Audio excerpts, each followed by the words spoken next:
Mulai dari hampir kita mulai salat malam jam 1, hampir mendekati subuh. Dan kita merasa kenikmatan yang luar biasa. Itu yang hakikatnya tahajud.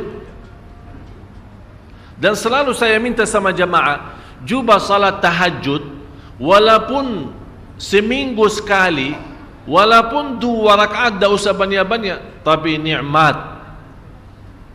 Hayati, rasakan. Walaupun diulangi ayatnya sampai subuh, walaupun 1 ayat. Sebagaimana Rasulullah SAW pernah salat malam, sepanjang malam salat malam hanya dengan 1 ayat. Merasakan ayat itu, menyentuhkan hatinya, sampai Rasulullah SAW menangis. Kata Siti Aisyah, Rasulullah SAW tidak pernah tinggalkan salat malam bagaimanapun keadaannya. Walaupun dia sakit, dia salat malam duduk. Afdalus salati ba'dal faridah qiyamul lail. Salat yang terbaik sesudah fardu qiyamul lail. Dan saya heran, orang punya masalah, bagaimana punya masalah dia masih bisa qiyamul lail? Menurut saya masalah tinggalkan salat malam itu masalah. Tapi selama anda jaga salat malam, wallahi tidak ada masalah. Semuanya bisa beres. Kita hanya duduk. Allah sendiri memuji kita saat malam hari kita tinggalkan tempat yang enak saat tidur, menjauhkan diri dari suami maupun dari istri, mengangkat selimutnya.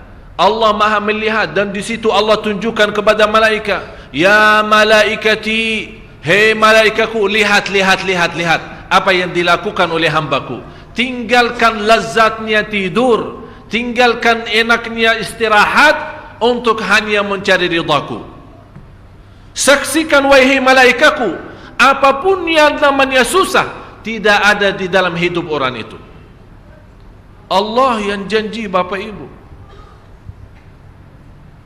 Jadi menurut saya, pintu langsung kita bisa menyelesaikan masalah, tidak bagi siapapun, tidak di antara siapapun, hanya lewat langsung kepada Allah, itu qiyamul lail. Asahhun nasi abdanan, yang paling sehat tubuhnya yang jaga salat malam. Yang paling sinar mukanya yang jaga salat malam. Yang paling suci batinnya yang jaga salat malam. Yang paling berkah ucapannya yang jaga salat malam. Yang paling mulia perbuatannya yang jaga salat malam. Semua terjamin berkah kata, baik perbuatannya, suci batinnya. Malah dari sisi salat malam, karena terisi ketakutan kepada Allah, dan ketakutan yang terisi kalbu, terbakar namanya syahwat. Dan isi ketakutan dalam hati kita saat salat malam, karena yang membuat kita salat malam, mungkin ada di sini ayat, amman huwa qanitun ana al-laili sajidan, bersujud dan Ustaz berdiri, bersujud dan berdiri. Kenapa disebut di sini sujud dan berdiri? Tahu kenapa Bapak Ibu? Saat bersujud kita tunjukkan rendah hati. Saat bersujud, walaupun namanya muka, kalau kita tunduk kepada selain Allah terasa terhina. Tapi kalau kita bersujud untuk Allah terasa bangga. Saat berdiri terasa lembut hati. Bagaimana terasa lembut hati? Karena saat berdiri dianjurkan, saat kita berdiri kan mata kita kan tambah sujud. Sampai tidak berani mengangkat mata, melihat ke atas. Seolah-olah kita merasa sudah Allah di hadapan kita, malah kita malu karena masih muka kita, mata kita, mulut kita masih tercampur banyak dosa dan maksiat. Kita malu menangkat. Ini yang membuat kehadiran kalbu dan fikiran saat itu merubahkan qiyam itu istimewa. Sampai Allah menikmati saat kita berdiri. Oleh karena itu disebut di ayat ini, amman huwa qanitun ana al-laili sajidan wa qa'ima. Bapak Ibu, kenapa di sini didahulukan kata sajidan, bersujud, dan berdiri. Padahal kita tahu sama-sama berdiri kan sebelum sujud kan? Tapi kenapa di sini didahulukan sujud? Aqrabu ma yakunu al-'abdu ila Allah wa huwa sajid, paling dekat posisi hamba kepada Allah saat sujud. Paling dekat posisi kita di hadapan Allah saat Allah mendahulukan sujud daripada berdiri, padahal kita tahu berdiri duluan. Allah menanamkan rasa rindu kepada sujud. Oleh kerana itu tertanam kita berdiri lama, nikmati bacaan, seperti dari bacaan Al-Fatihah dan ayat-ayat yang lain, kita terasa lagi memuji Allah, membaca kalamullah, mengagungkan dan membesarkan Allah lewat bacaan Al-Quran.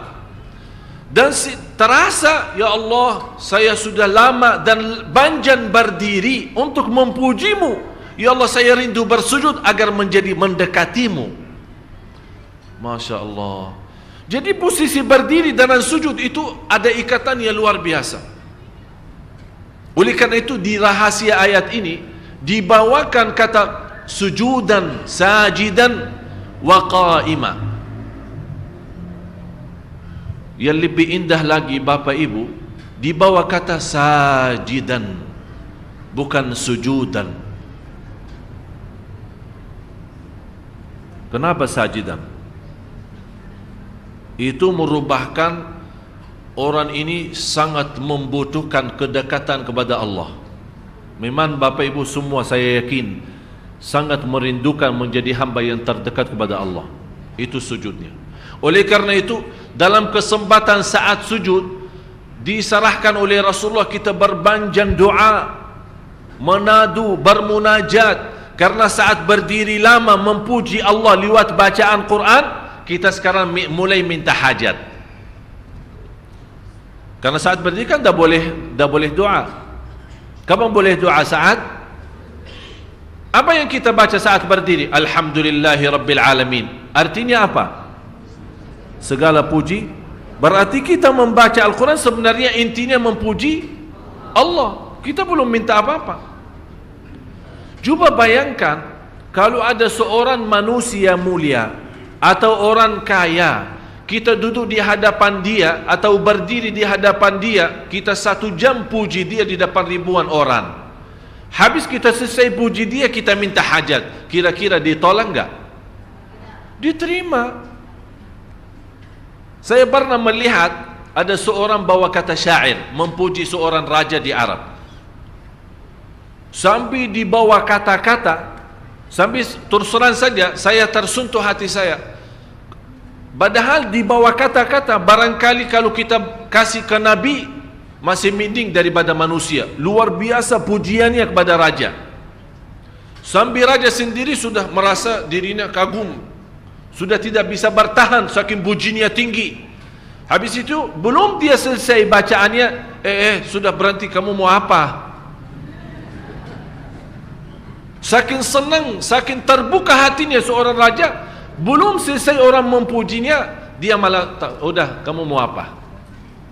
Selesaikan. Ini Bapak Ibu manusia yang masih terisi kotoran, yang masih terisi dosa, yang masih terisi riya, yang masih terisi nifak, yang masih terisi bermacam-macam maksiat, dosa besar maupun kecil. Kalau kita puji dia, dia tetap tersentuh, terbuka hatinya, dia lupakan segalanya dan dia bantu. Musuh, kata Allah, musuh saja bisa menjadi kawan dan teman, menjadi orang teman dekat dengan kita dengan ucapan yang baik, puji. Apalagi maha zat yang agung, zat yang mulia, yang maha suci, yang maha segala-galanya. Kalau kita puji, bagi Allah tidak mungkin mengecewakan hamba yang saat itu dipuji.